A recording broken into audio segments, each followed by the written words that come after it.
오늘 말씀을 우리 함께 보도록 하겠습니다. 에베소서 4장 4절의 말씀입니다. 에베소서 4장 4절의 말씀 우리 앞에 띄워주시면 우리 같이 한 목소리로 함께 읽어보겠습니다. 시작. 몸이 하나요 성령도 한 분이시니 이와 같이 너희가 부르심의 한 소망 안에서 부르심을 받았느니라. 아멘. 우리가 하나님을 믿는다, 예수님을 믿는다, 그리고 성령님을 믿는다, 이런 표현들은 흔하게 들어보셨을 것입니다. 근데 저는 교회를 믿습니다, 이런 표현은 어떠신가요? 이런 표현을 들어보신 적 있으신가요? 교회를 믿는다고 하니까 뭔가 좀 어색하고 이상하지 않나요? 근데 여러분들도 모르는 사이에 그 고백들을 굉장히 자주 하고 계십니다. 근데 오늘도 하셨어요. 오늘 제가 했나요? 그런 고백을? 근데 조금 전에 여러분들이 오늘 사도신경을 고백하시면서 그 고백을 하셨어요. 거룩한 공교회를 믿사오며 라고 고백을 여러분들이 하셨습니다. 그것은 분명 교회를 믿는다는 고백입니다. 물론 교회가 건물만을 지칭하는 것이 아니라는 것을 여러분들이 잘 아실 겁니다. 교회의 본질이 외형에만 있는 것이 아니라 교회라는 이름 아래 모이는 사람들, 그리고 그 사람들로 인해 일어나는 일련의 모든 일들이 교회의 본질이라는 것, 여러분들이 또한 잘 알고 계시리라 생각합니다. 아마 영종만나교회 성도님들이시라면 이 정도 교회에 대한 개념은 알고 계시리라고 믿습니다.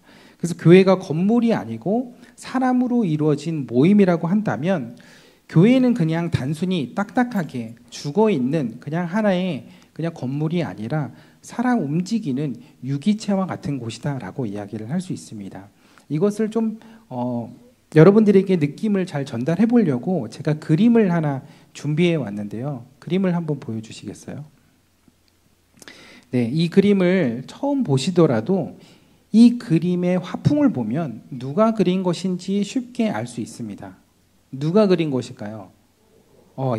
굉장히 유식하시네요. 이 그림은 19세기의 화가인 여러분들이 잘 아시는 빈센트 반 고흐의 작품입니다. 그는 마지막 생애를 오베르라는 그 프랑스의 작은 마을에서 지내게 되었는데요. 이 시골 마을에 있는 그 한 구석에서 교회를 그린 것입니다. 계속 한번 사진을 계속 보여주세요. 네. 그림을 계속 네.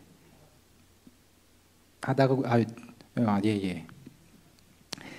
근데 이 그림을 보면요, 뭔가 이 하늘에서도 그렇고 뭔가 심상치 않은 기운이 이제 느껴지죠. 그 이유는 그 고흐가 사용한 그 기법, 강렬한 색채와 붓이나 나이프 자국을 강하게 남기는 기법 때문인데요. 이로 인해서 이 캠퍼스 안에 담겨 있는 교회가요, 그냥 단순히 정적이고 그냥 평범한 시골 교회가 아니라 마치 살아서 꿈틀대는 그런 교회의 인상을 주고 있습니다. 그래서 이 그림은 그가 평생에 가지고 있었던 신앙에 대한 열망을 잘 표현해주는 작품입니다. 저는 이 그림을 보면서 참 많은 생각 그리고 참 많은 영감을 받았는데요. 교회가 이렇게 느낌만이 아니라 실제로도 살아 움직이는 유기체와 같은 곳이라고 저는 생각을 합니다. 그래서 오늘 에베소서 4장의 말씀도 교회를 유기적으로 연결되어 있는 하나의 몸으로 비유를 하고 있는 것입니다. 교회는 하드웨어적인 것만으로는 다 설명할 수 없는 보이지 않는 영적인 힘과 생명력이 있습니다. 그래서 우리가 교회를 믿는다고 할 때는 이 콘크리트와 철근으로 이루어진 이 건물을 믿는다는 것이 아니라 교회라는 공동체와 이 공동체를 통해서 하실 그 하나님의 역사를 믿는다고 할 수 있는 것입니다. 근데 우리가 조금 전에 했던 이 사도신경의 고백에는 조금 문제가 있습니다. 그것은 그냥 교회를 믿는다고 하지 않고 거룩한 공교회를 믿는다고 하는 데 있습니다. 오늘날 교회는 이 고백 앞에 두 가지의 시대적 질문과 도전을 받고 있습니다. 하나는 과연 교회는 거룩한가? 이고 또 다른 하나는 교회가 과연 공교회인가? 라는 것입니다. 여러분들은 어떻게 생각하시나요? 여러분, 교회가 정말 거룩한 교회라고 생각을 하시나요?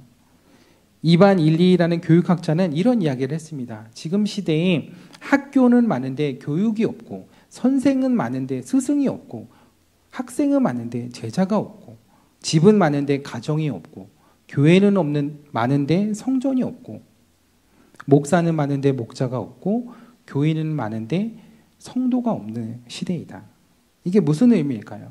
형태는 있는데 본체가 없다는 겁니다. 형식은 있는데 본질이 없다는 거예요.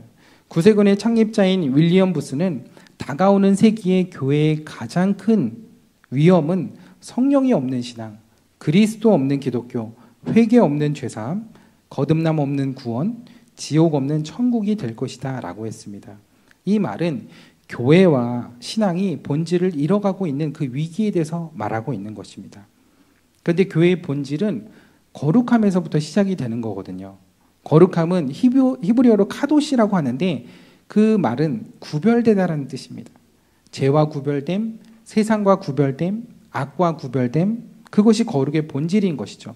근데 교회가 세상과 다를 바 없는 곳이 되는 순간, 다시 말해 세상과 구별된 교회가 되지 못하면 교회는 그 거룩함을 잃어버리는 것입니다. 그런데 오늘날 세상, 아니 우리가 살아가고 있는 이 대한민국만 봐도 교회가 거룩하다고 어디 가서나 우리가 당당하게 이야기할 수 있을까요? 교회가 그만큼 신뢰를 잃었죠. 그래서 그것이 한국교회의 큰 위기라고 말하는 사람도 있습니다. 교회 이미지가 더 내려갈 때가 있을까 할 정도로 오늘날 교회에 대한 사람들의 인식은 매우 처참합니다. 그런 교회 모습들 때문인지 본인의 종교가 개신교, 기독교라고 하는 사람들 중에는 교회에 나가지 않는 사람들도 굉장히 많습니다. 우리들끼리 표현으로는 안 나가를 거꾸로 해서 가나안 성도라고 부르거든요. 통계에 의하면 한국교회 그 가나안 성도가 100만 명 이상이라고 추정을 하고 있습니다. 이미 미국에서는 그런 사람들을 believing without belonging, 소속 없는 신앙, 그리고 unchurched Christian, 교회가 없는 크리스천이라고 부르고 있기도 합니다. 그 사람들을 정말 크리스천이라고 부를 수 있는지는 모르겠지만 교회를 안 나온 데는 나름의 이유가 있다고 생각을 합니다. 어쩌면 교회가 교회답지 못하는 모습들, 참 구체적으로 말씀드리기도 참 부끄럽지만 교회 안에서 정말 작은 일로 교인들끼리 서로 갈등하고 상처 주는 모습들, 목회자가 본이 되기는커녕 부도덕과 시험에 빠져있는 모습들, 아마도 그런 모습들로 인해 교인들조차 교회에서 등을 돌리고 떠나가고 있는 것은 아닌가 생각합니다. 우리는 그런 교회의 모습과 그런 현실 속에서 과연 교회에 대하여 거룩이라는 단어를 사용할 수 있을까요? 그런 교회에 대해 우리는 믿음을 고백할 수 있으며 그런 교회가 이 땅에 소망이라고 이야기할 수 있을까요? 차라리 거룩한 교회가 되기를 바란다라고 하면 이해가 될 것 같아요. 그런데 우리가 앞서 사도신경의 고백을 통해서 저희는 교회가 거룩합니다라고 고백했고 그런 거룩한 교회가 되기를 바란다가 아니라 이미 그 거룩한 교회이며 거룩한 교회를 우리는 믿고 있다라고 분명하게 고백을 하고 있습니다. 왜일까요? 왜 이런 교회 현실 속에서 교회가 거룩하다고 믿고 있는 것일까요? 그에 대한 답은 잠시 뒤로 미뤄두고 남은 한 가지 이야기를 더 해보겠습니다. 사도신경에서 고백한 교회는 그냥 교회가 아니라 공교회라고 이야기를 하고 있습니다. 공교회라는 단어는요, 우리에게 좀 익숙하지는 않은 단어예요. 공교회를 달리 표현하면 보편적인 교회라고 할 수 있고 영어로 표현하면 캐톨릭 처치입니다. 많은 사람들이 이 단어가 캐톨릭이기 때문에 로마 카톨릭 천주교라고 생각을 하시는데요. 뭐 완전히 틀린 이야기는 아닌데 그 캐톨릭의 그 시자가 대문자로 쓰이면 로마 카톨릭 천주교가 맞습니다. 그런데 이게 소문자로 쓰일 때는 보편적인 교회, 후자의 의미로 사용이 됩니다. 보편적인 교회라는 것은요, 쉽게 말해서 누구에게나 열려있는 교회를 이야기합니다. 어떤 사람도 수용할 수 있고 받아들일 수 있는 교회, 국적, 인종, 신분, 나이, 성별과 관계없이 누구나 누구에게나 열려있는 교회, 그것이 바로 보편적인 교회, 캐톨릭 처치인 겁니다. 그래서 예수님은 교회를 교인만 기도하는 집이라고 이야기하지 않으시고 만민이 기도하는 집이라고 선포하셨던 것이죠. 누구나 교회에 와서 하나님을 만나고 누구나 교회에 와서 기도할 수 있는 것, 그게 바로 보편적인 교회인 거죠. 그런데 교회가 정말 그러한 곳이 되고 있을까요? 누구나 다 용납하고 누구나 받아들일 수 있고 누구나 함께 나와서 예배하는 그런 곳이 되고 있을까요? 오히려 각자의 신앙관과 경험을 주장하면서 서로를 용납하지 못하고 배척하는 모습, 그런 모습들이 교회 안에서 더 자주 보여지는 것은 아닌가 생각합니다. 어떤 교회에서 예배 순서에 자주 일어났다 앉았다 하는 그런 순서가 전통인 그런 교회가 있었어요. 근데 어떤 날은 어떤 분이 무릎이 너무 아파가지고 꼭 이렇게 예배 시간에 일어났다 앉았다 이렇게 해야 되냐고 이렇게 반론을 제기했습니다. 근데 그 이야기를 들은 다른 사람들이 아니 그래도 이게 교회의 전통인데 이거를 지켜야 되는 거 아니냐. 믿음을 가지고 일어났다 앉았다 해보십시오. 그 무릎이 다 낫죠. 이렇게 이야기를 했습니다. 그러자 반대편에서는 원래 일어났다 앉았다 하는 게 언제부터 전통이었냐. 이건 전통이 아니었다라고 이렇게 또 반론을 제기했습니다. 그래서 결국 해야 한다, 안 해야 된다 이러면서 결국 싸우다가 일어나고 싶은 사람들은 일어나고 앉아있고 싶은 사람은 앉아있고 예배 시간에 누구는 일어나고 누구는 앉아있고 이러면서 예배가 굉장히 우스꽝스러워진 거예요.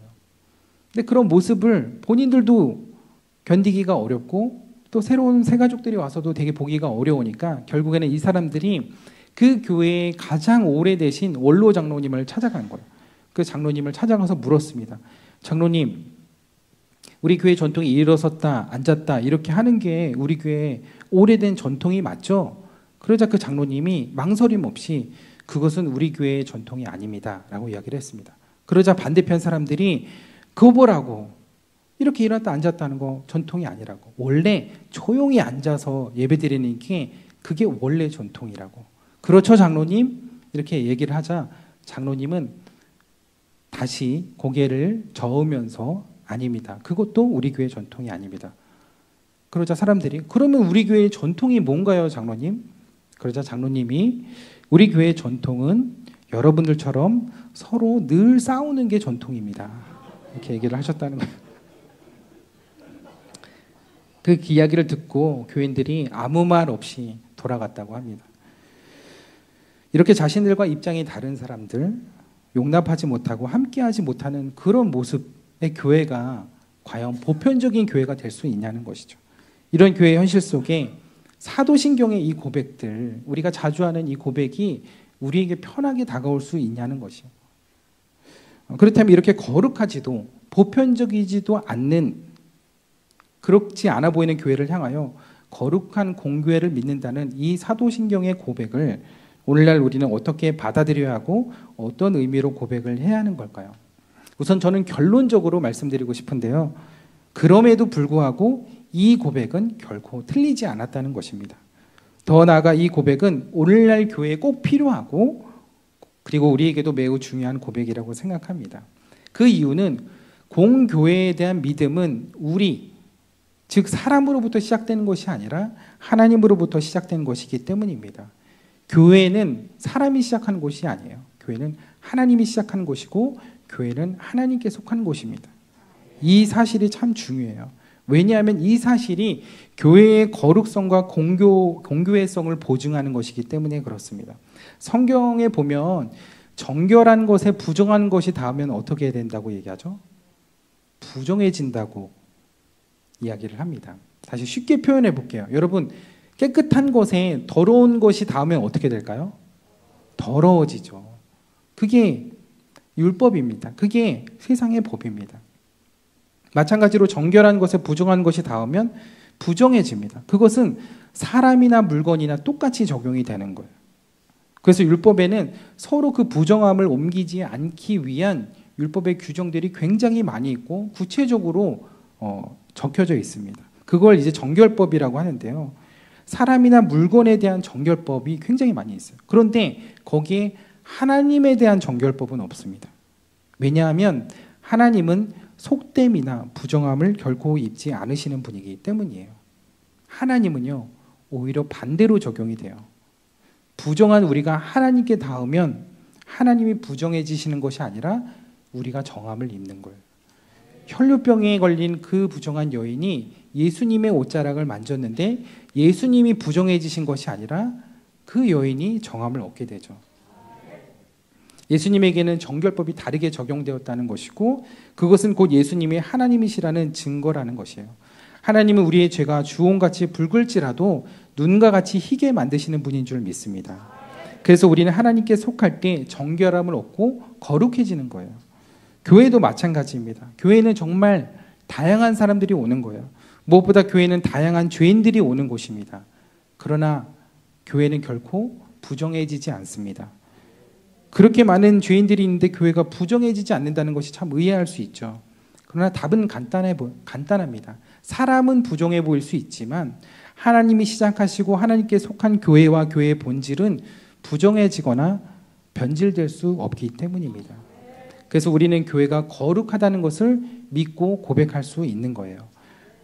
교회는 하나님이 시작하셨고 하나님께 속한 곳이기 때문입니다. 그래서 우리는 교회를 다니는 사람을 보고 교회를 믿는다고 그렇게 하지 않습니다. 우리는 오직 교회의 주가 되신 성삼위 하나님을 바라보며 교회가 거룩한 공교회임을 믿고 고백하는 것입니다. 근데 왜 사람들은 여전히 교회를 향하여 손가락질하고 비난하는 것일까요? 그것은 교회를 바라보는 관점과 기준이 달라서입니다. 여러분 조금만 그 관점을 달리 보면요, 교회를 욕한다고 위축될 거 없어요. 오히려 당당하게 교회가 이런 곳이다라고 이야기할 수 있습니다. 여러분 생각해 보세요. 병원에 환자들이 많은 것이 이상한 건가요? 환자들이 많다고 그 병원이 나쁜 병원인가요? 환자들이 많다고 그 병원을 욕하는 사람들이 있을까요? 그런 사람들은 없습니다. 환자가 많다면 오히려 그 병원은 좋은 병원이라고 소문이 날 것입니다. 마찬가지로 교회 안에 죄인이 많다는 것만으로는 교회가 비난받을 이유가 없습니다. 죄인들이 많이 모이는 교회는 오히려 좋은 교회입니다. 중요한 것은 교회가 그 많은 죄인들을 정화시킬 수 있는 능력이 있냐는 것이에요. 그 능력이 어디서 생기는데요? 그 능력은 교회의 머리가 되신 예수 그리스도의 보혈의 능력인 줄 믿습니다. 죄에서 자유를 얻게 함은 보혈의 능력, 주의 보혈, 사함을 이기는 승리되니 참 놀라운 능력, 육체의 정욕을 이기 보혈의 능력, 주의 정결한 마음을 얻게 하니 참 놀라운 능력이로다. 주의 보혈 능력이 또다. 주의 피 믿으오. 주의 보혈 그 어린 양의 매우 귀중한 피로다. 아멘. 그 예수님의 보혈의 피가 이 성전에, 이 교회에 발라지면 더 이상 교회는 부정해지지 않습니다. 이 교회는 그 보혈의 능력으로 거룩해지고 모든 죄인들이 죄사함을 받는 지성소가 되는 줄 믿습니다. 그런데 교회가 그런 능력을 상실하게 되는 경우가 있어요. 그것은 교회가 하나님께 속해 있지 않고 하나님이 주인 되시지 않고 그리스도가 머리 되지 않고 그래서 그리스도의 하나된 몸과 그 지체를 온전히 이루지 못할 때입니다. 그때는 보혈의 능력이 상실되는 거예요. 처음 보여드렸던 고의 그림을 다시 보여드릴까요? 네. 이 교회를 보면요, 그 교회 앞에 교회를 중심으로 두 갈래 길이 나누어지고 있는 것이 보입니다. 마치 교회를 가운데 두고 두 곳으로 나누어진 이 길이 오늘날 교회가 마주하고 있는 갈등과 현실을 보여주는 것 같습니다. 그래서 교회 밖에서 교회를 바라보는 사람들은 이 갈라진 길을 보면서 교회는 점점 더 분열되고 갈라지고 있다고 비난을 합니다. 근데 여러분 이렇게 생각해 보시면 어떨까요? 많은 사람들이 이 길을 갈림길이라고 하지만 이것이 갈림길이 아니라 합쳐지는 길이다라고 말입니다. 그래서 이 그림을 예배하러 가는 자들의 갈림길의 관점이 아니라 예배하고 나오는 자들을 하나로 만들어주는 길이라는 관점에서 교회를 보면 어떨까요? 각자가 다른 상황과 또 다른 마음으로 이 교회에 왔을지라도, 그런 마음으로 교회에 들어갔을지라도 하나님께서 교회에 부르신 그 교회에서 나올 때는 그 마음이 예수 그리스도 안에서 한 소망과 한 마음으로 모아지게 되는 곳, 하나님께서 그 자리로 저와 여러분들을 부르신 줄 믿습니다. 그것이 바로 오늘 에베소서 4장 4절이 말하는 부르심의 한 소망의 관점이며 몸이 하나인 교회로 우리를 부르신 이유라고 저는 믿습니다. 이 교회는 모 교회인 그 왕산교회에서부터 때부터 계셨던 성도님들도 계시고 또 잠시 분당을 벗어나 이곳을 섬기시는 성도님들도 계시고 또 그리고 다른 교회에서 이곳으로 신앙의 적을 옮기신 분들도 계실 겁니다. 그러나 중요한 것은 하나님께서 우리 모두를 이곳에 부르셨다는 것입니다. 사실 저도 일주일 전만 해도 여기서 설교를 하고 있을 거라는 거는 상상을 못했었거든요. 근데 저는 뜻하지 않은 이곳으로 오게 하신 하나님의 선명한 비전과 계획이 있을 줄 믿습니다.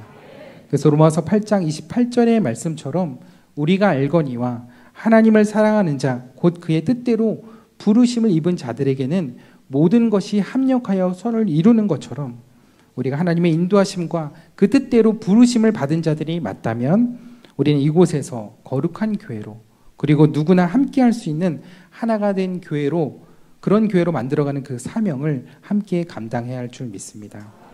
오늘 오면서 보니까 이 영종도에는 참 교회 근처에 또 비어있는 땅들이 많이 있더라고요.